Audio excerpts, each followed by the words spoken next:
today is sponsored by the Kellogg Foundation. What I want to do this morning, first I want to introduce LeGrand Elliott. LeGrand is part of T.I.M.E, and he is also with RMA, Risk Management Agency, and he can do a number of other things. But what I'd like to do is to go back around the room so you can give him an indication of where you are in this process. And what I'm going to do is I will start off this morning. We're going to talk about some Heir property, and then he's going to talk about some risk management and some crop insurance issues. And then I'm going to talk more, and we're going to walk through a little bit more on the business formation program. I'll tell you a little bit about our story and how we got started. What is Heir property? All land in the United States has to be owned by somebody.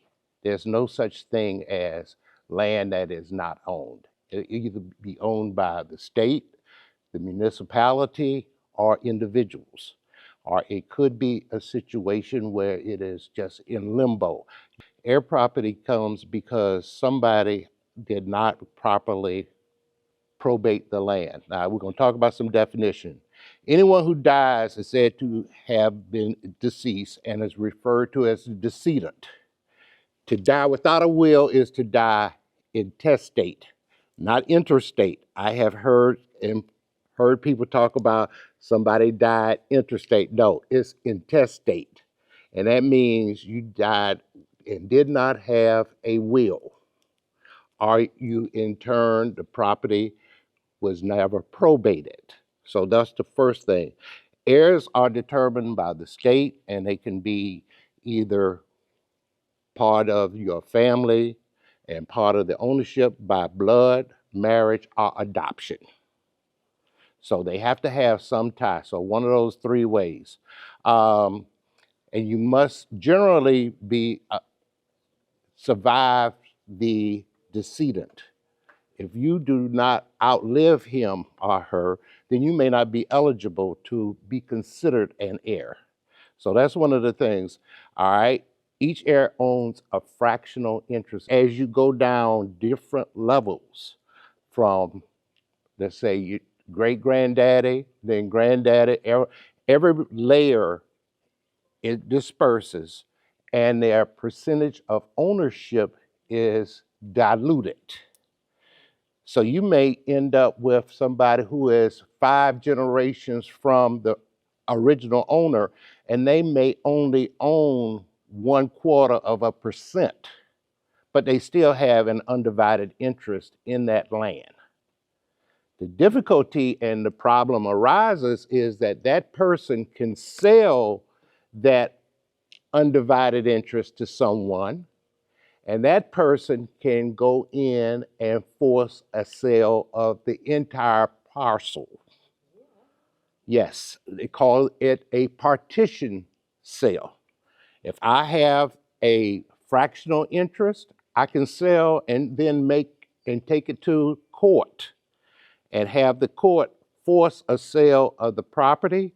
And what will happen is that they will determine if it is a situation that they can divide the property up in equal parcels, or whether they're going to force a sale of the property and take the money and just distribute the money to everybody in relation to the percent of interest that they have in the property.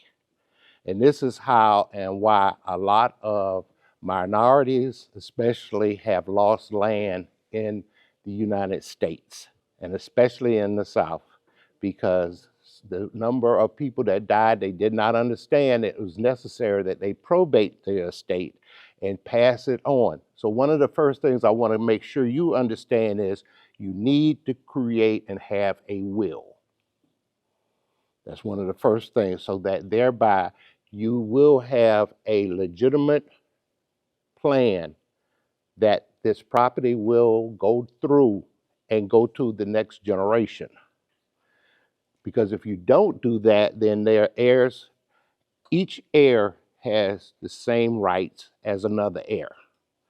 I might be on generation level 2, somebody generation level 4. They have just as much right to use the land as I do.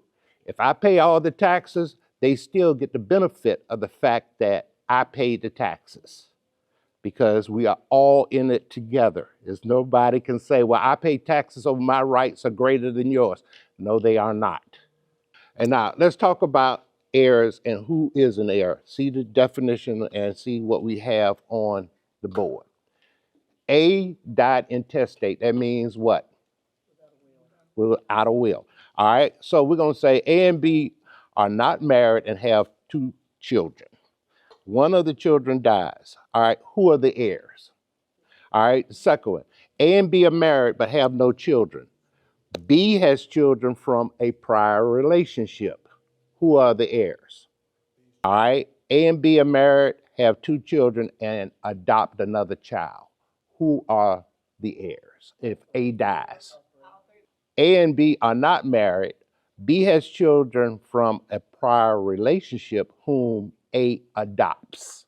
Okay, A and B are married and have children C and D. D is deceased but had two children of his own. Who are the heirs? A and B are married and have children C and D. D is deceased but had two children E and F. E is deceased but had five children. See, this is why I say it gets so convoluted. Now, see, he has five children.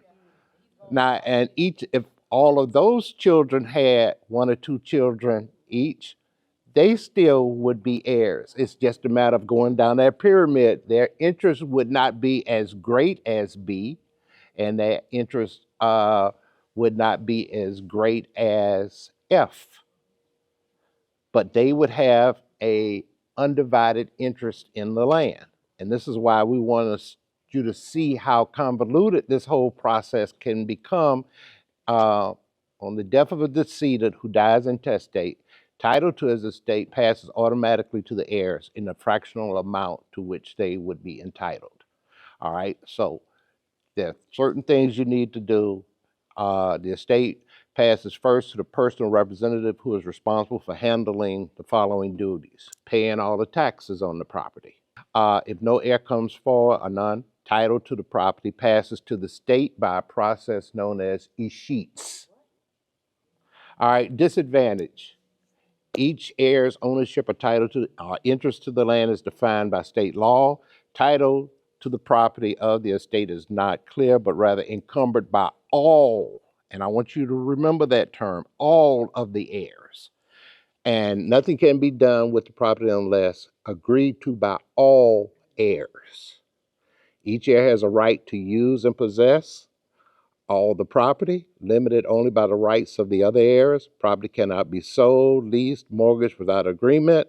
And one of the things that we talked about and becomes very critical is that you cannot go get a farm number, because you cannot present a deed and or a lease. And if you cannot get a farm number, you're not going to be allowed to participate in a lot of federal or USDA programs. And one of them that he's going to talk about today is going to be crop insurance. You cannot get that if you are not and do not have a farm number. So this is why it becomes critical that you create a means by which you can protect your land. See, these are some of the disadvantages. Any heir or other person with an interest can force a sale, which is what I was talking about, a partition sale, a division of the estate. And then there are other things that come into play related to property. Now, this is one way that you can lose property. The other issue that I want you to understand is adverse possession. This is different from somebody forcing a sale. Adverse possession is where somebody squats on the land. And it happens a lot of times in heir property situations because nobody's around. There's another process called easement by prescription. And what this is that somebody has developed a right-of-way across your land. Let's say they drive across, they move their cattle across, and if they do that for a period of 7 years, they get an easement And that easement is a property right that they have obtained. All right. One of the things you can do, and we recommend that you do if you can't get, what you need to do is create a legal entity, maybe an LLC, limited liability company, and have everybody join the LLC, and then you have a managing member of the LLC who can go in and get a farm number, go in and sell the land, go in and mortgage the land. They then would be responsible if they sold anything or any kind of benefit. Let's say they sold the timber, that person would then distribute that money to all of the members in the LLC, or you can put it in a trust. So this is why records and all of that become important.